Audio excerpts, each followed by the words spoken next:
ये इन लोगों ने पब्लिक को एक एरिटेशन इतनी दे रखी है जितना कोई डॉक्टर भी नहीं देता होगा। ट्रैफिक में भीड़ बब्बर ज्यादा, हर महीने मंथली पैसे लेने वालों ने एक अत्याचार सा मचा रखा है यहाँ। बहुत ज्यादा ट्रैफिक व्यवस्था बहुत खराब है जयपुर की। दुकानें लगा के बैठे ना, उनको थोड़ा साइड में किया जाए और रोड थोड़ा चौड़ा होना चाहिए। जाम हो जाता है रोड, गाड़ियाँ कहाँ से होकर निकलेगी। मरीज को पहुंचना 4 घंटे में, उसको लग जाए ट्रैफिक में 6 घंटे, तो मरीज तो बगल में ही मर जाएगा। इमरजेंसी में कोई भी मरीज, क्या पता कितनी इमरजेंसी हो, उसमें क्या पता क्या हो मरीज को। तो दोस्तों ये तस्वीरें हैं जयपुर के सबसे प्रसिद्ध और सबसे मशहूर अस्पताल सवाई मानसिंह अस्पताल के ठीक सामने की, जहां की सड़क पे आप देख सकते हैं कि हज़ारों की संख्या में गाड़ी हॉर्न बजाते हुए गुजर रही है। आप ज़रा सोच के देखिए कि तस्वीर का क्या आलम है। अगर यहाँ कोई इमरजेंसी पेशेंट आता है तो क्या वो समय पर अस्पताल में पहुँच पाएगा? ये बहुत बड़ा सवाल है जिसका जवाब हम इस वीडियो के आखिर तक तलाशने का प्रयास करेंगे।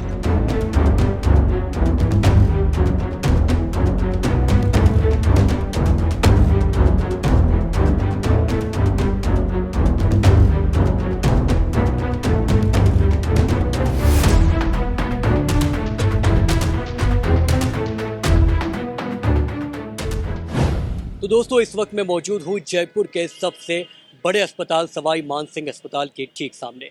ये न सिर्फ जयपुर का सबसे बड़ा अस्पताल है बल्कि पूरे प्रदेश का सबसे बड़ा अस्पताल है, जहाँ पूरे देश भर से लोग अपना इलाज करवाने के लिए रोज़ाना बड़ी संख्या में यहाँ आते हैं।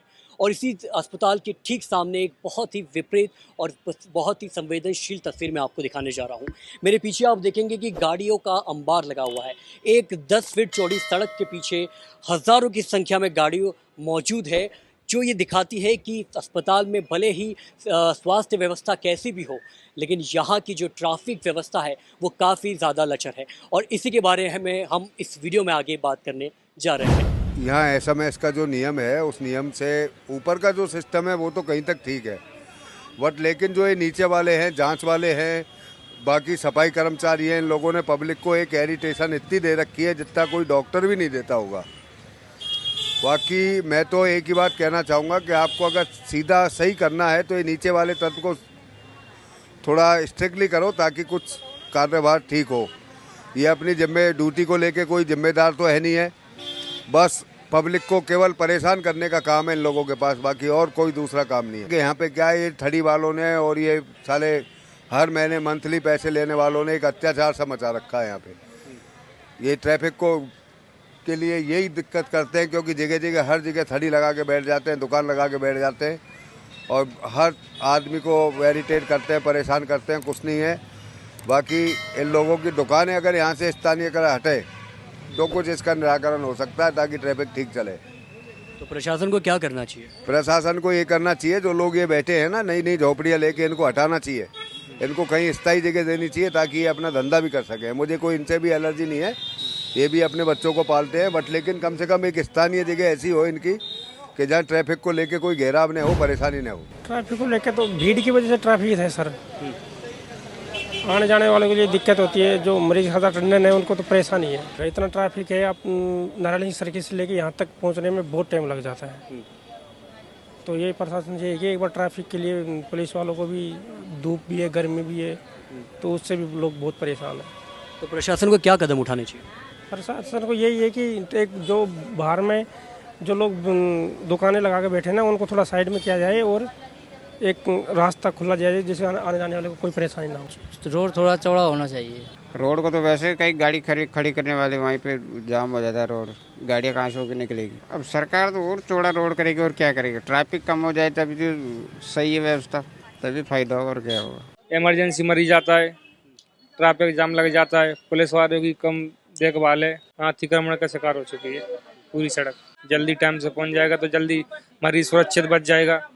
किसी मरीज को इमरजेंसी है, उसमें मरीज को पहुंचना 4 घंटे में, उसको लग जाए ट्रैफिक में 6 घंटे, तो मरीज तो बगल में ही मर जाएगा। ट्रैफिक में भीड़ बब्बर ज्यादा, आने जाने में परेशानी, टाइम लगता है, मरीज को हॉस्पिटल लाया ज़्यादा टाइम से पहुंच नहीं पाता है, रास्ते में डेथ हो जाती है कई होगी। तो बहुत ज़्यादा ट्रैफिक व्यवस्था बहुत ख़राब है जयपुर की।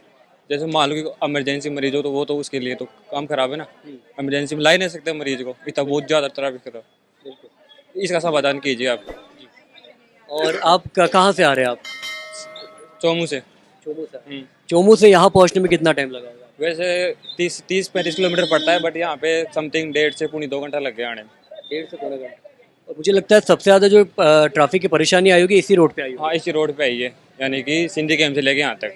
सिंधी कैंप से यहाँ पे। हाँ, सिंधी कैंप से पहले कोई परेशानी नहीं थी, आराम से, यानी समथिंग यहाँ से मान लो आप लग गया आधे घंटे से ज़्यादा लग गया, 1 घंटा मानो आप ट्रैफिक में। ट्रैफिक ये समस्या है यहाँ से बस। तो आपको बीच में कोई पुलिस व्यवस्था या फिर ट्रैफिक व्यवस्था नजर आई? थी ट्रैफिक, कई जगह थी, कई जगह नहीं थी, बट वो पुलिस वाले भी ये ट्रैफिक रूल वगैरह तो निभा रहे थे, बट भीड़ की वजह से थोड़ा दिक्कत आई थी आने में। आपको क्या लगता है क्या कारण इस अव्यवस्था का? कहीं ना कहीं पुलिस प्रशासन का ही होगा।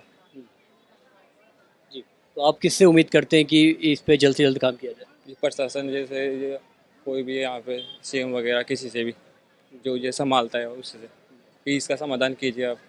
इमरजेंसी में कोई भी मरीज़, क्या पता कितनी इमरजेंसी हो उसमें, क्या पता क्या हो मरीज़ को, तो जल्दी जल्दी अस्पताल लाने की व्यवस्था की जाए मरीज़ को। नैनो तहसील चाह रहा हूँ। कितना समय लगा आने में? 4-5 घंटे लग गए।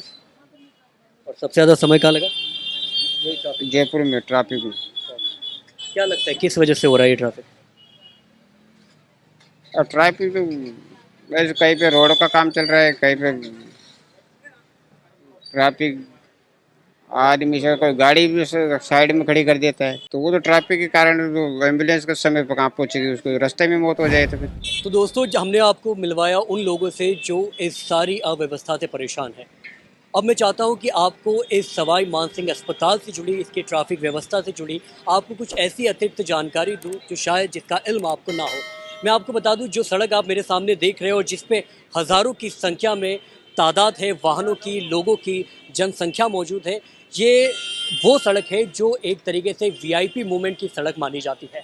क्यों? क्योंकि इसका कारण ये है कि इस सड़क के आखिरी पंक्ति में जब आप जाएंगे तो राजस्थान के जो चीफ सेक्रेटरी है सुधांशु पंत, और ना सिर्फ इतना बल्कि जो डीजीपी है उनका भी बंगला इसी में है। और ये 10 फीट महज चौड़ी सड़क है, जिसकी वजह से आप सोचिए कि वीआईपी मूवमेंट के कारण भी यहाँ कितनी सारी परेशानी यहाँ के मरीज़ों को, यहाँ के तीमारदारों को पेश आती होगी। इसके अतिरिक्त जो जानकारी मैं आपको देना चाहता हूँ वो ये है कि अगर नारायण सिंह सर्कल से बात की जाए तो इस सड़क की जो चौड़ाई है वो तकरीबन 80 से 100 फीट है, लेकिन जहाँ इस सड़क की सबसे ज़्यादा मुख्य आवश्यकता है अस्पताल के ठीक बाहर, वहाँ इसकी चौड़ाई महज 10 फीट के अंदर समा जाती है। ऐसे में ज़रा सोचिए कि पूरे सिटी भर में, पूरे शहर भर में ये आलम होता है कि जब भी कभी सड़क से एम्बुलेंस निकले तो आपको उसको जगह देनी है, लेकिन वहाँ तो आप जगह दे देंगे, लेकिन जब अस्पताल में जहाँ उसका मुख्य इलाज होना है वहाँ जब वो एम्बुलेंस पहुँचती है तो ट्रैफिक में फंस के रह जाती है। और इस एक परेशानी की वजह से आप सोच भी नहीं सकते इतना बड़ा नुकसान किसी मरीज़ को, किसी इंसान को, किसी तीमारदार को उठाना पड़ सकता है। हमारी सरकार से ये उम्मीद है कि इस पर ध्यान दिया जाए, क्योंकि सिर्फ स्वास्थ्य व्यवस्था मुहैया करवाना बड़ी बात नहीं, बल्कि पूरे शहर को सुचारू रूप से, वहाँ के वाहनों को सुचारू ढंग से पेश करवाना, उसको चलाना भी बहुत ज़्यादा महत्वपूर्ण है, जो कहीं ना कहीं आपकी स्वास्थ्य व्यवस्था में सुधार की एक नई अलग, एक नई उम्मीद के तौर पर पेश आएगा। पंजाब केसरी के लिए मैं सौरभ दुबे, वीडियो जर्नलिस्ट कृष्णा के साथ, नमस्कार।